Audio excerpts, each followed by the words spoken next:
Hi friends, പുതിയൊരു വീഡിയോയിലേക്ക് സ്വാഗതം. ഇന്ന് നമ്മൾ പഠിക്കാൻ പോകുന്നത് സംയുക്ത ഹസ്തത്തെ പറ്റിയാണ്. അതിനു മുമ്പ് ഞാൻ മുമ്പിലത്തെ വീഡിയോയിൽ അസംയുക്ത ഹസ്തത്തെ പറ്റിയുള്ള വീഡിയോ ചെയ്തിരുന്നു. അതായത് ഒരു കരം ഉപയോഗിച്ചുള്ള മുദ്രകളുടെ വീഡിയോ ഞാൻ മുമ്പ് ചെയ്തിരുന്നു. അത് ഈ വീഡിയോയുടെ താഴെ ഡിസ്ക്രിപ്ഷൻ ലിങ്ക് ഉണ്ട്. അത് ചെന്നൊന്ന് കണ്ടിട്ട് ഇത് കാണുന്നതാണ് കുറച്ചും കൂടി നല്ലത്. സംയുക്ത ഹസ്തങ്ങൾ 24 എണ്ണമാണുള്ളത്. അതിൽ 12 എണ്ണം ഈ വീഡിയോയിലും ബാക്കി 12 എണ്ണം അടുത്ത വീഡിയോയിൽ ഞാൻ അവതരിപ്പിക്കുന്നു. അപ്പോൾ നമുക്ക് വീഡിയോയിലോട്ട് പോവാം.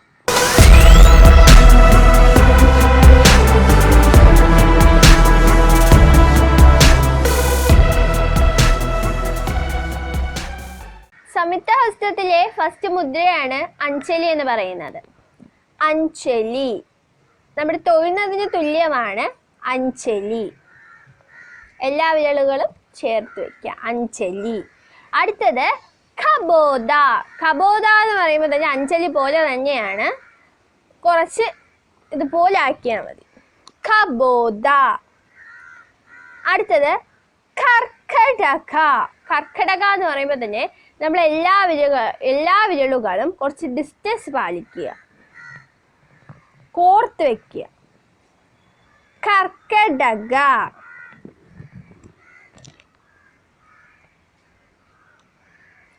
അടുത്തത് സ്വസ്തിക. കൈകൾ ഇങ്ങനെ പതാക പിടിക്കുക. പതാക ഏതാന്നൊക്കെ ചോദിക്കും.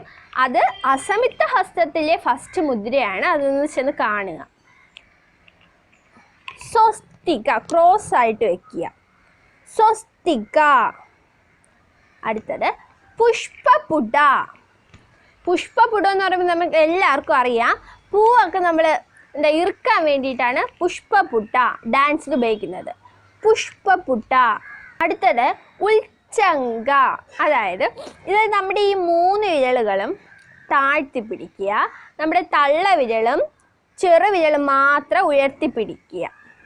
എന്നിട്ട് നമ്മുടെ ഷോൾഡറിൽ വയ്ക്കുക.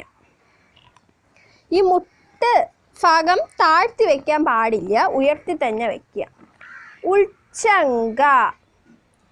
അടുത്തത് ശിവലിംഗ. ശിവലിംഗ എന്ന് പറയുമ്പോൾ തന്നെ നമുക്ക് എല്ലാവർക്കും അറിയാമല്ലോ. നമ്മുടെ ഈ തള്ളവിരൽ ചേർത്ത് വയ്ക്കുക. ശിവലിംഗ. ശിവലിംഗ. അടുത്തത് ഘടകാവർത്തന. ഘടകാവർത്തന. ഇതും അസംയുക്ത ഹസ്തത്തിൽ ഇതിൻ്റെ ഹടകാമുഖം. ഒരു കൈ ഉപയോഗിക്കുന്നതിന് അസംയുക്ത ഹസ്തയിൽ ഹടകാമുഖം എന്നാണ് പറയുന്നത്.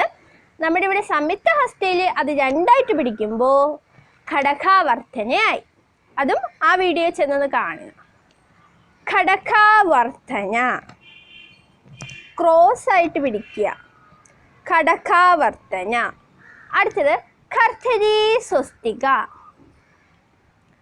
നമ്മൾ ഇങ്ങനെ പിടിക്കുക, അല്പം ഒന്ന് ചരിക്കുക. കർത്തരി സ്വസ്തിക. അടുത്തത് ശകട. നമ്മുടെ തള്ളവിരലിൻ്റെ അകത്ത് ഈ ചൂണ്ട് വിരൽ വയ്ക്കുക. ഇത് യോജിപ്പിക്കാൻ പാടില്ല, ഇതുപോലെ വയ്ക്കുക. ശകട. അടുത്തത് ശംഖ്. ലെഫ്റ്റ് കൈ ഇതുപോലെ പിടിക്കുക. അടുത്ത് നമ്മുടെ റൈറ്റ് കൈ ഈ തള്ളവിരലിനെ പൊതിയുക. ശംഖ്. എപ്പോഴും ലെഫ്റ്റ് സൈഡ് മാത്രമേ ശംഖ് പിടിക്കാൻ പറ്റത്തുള്ളൂ. ശംഖ്. അടുത്തത് ചക്ര. അത് റൈറ്റ് സൈഡേ പിടിക്കാവൂ, ലെഫ്റ്റ് സൈഡ് പിടിക്കാൻ പാടില്ല. നമ്മുടെ ലെഫ്റ്റ് കൈ ഇതുപോലെ വയ്ക്കുക, റൈറ്റ് കൈ ഇതിൻ്റെ മുകളിൽ കൂടി വയ്ക്കുക. അപ്പം നമുക്കിത് ഉയർത്തി കാണാൻ പറ്റും. ചക്ര. ചക്ര. സംയുക്ത ഹസ്തത്തിലെ ആദ്യത്തെ 12 മുദ്രകൾ ഇത്രയുമാണ്. ഇനി നമുക്ക് ആദ്യം മുതൽ ഇതുവരെ ഒന്ന് റിവൈൻഡ് ചെയ്ത് നോക്കാം. അഞ്ജലി, ഖബോദ, കർക്കടക, സ്വസ്തിക, പുഷ്പപുട, ഉൽച്ചങ്ക, ശിവലിംഗ, ഘടകാവർത്തന, കർത്തരി സ്വസ്തിക, ശകഠ, ശംഖ്, ചക്ര. ഈ വീഡിയോ ഉപകാരപ്രദമായെന്ന് വിശ്വസിക്കുന്നു. നിങ്ങളുടെ ഫുൾ സപ്പോർട്ട് തന്നാൽ മാത്രമേ എനിക്ക് പുതിയ പുതിയ വീഡിയോസ് അപ്ലോഡ് ചെയ്യാൻ പറ്റുള്ളൂ. വീഡിയോ ലൈക്ക് ചെയ്യുക, ചാനൽ സബ്സ്ക്രൈബ് ചെയ്യുക. അടുത്ത വീഡിയോയുമായി കാണും വരെ ബൈ.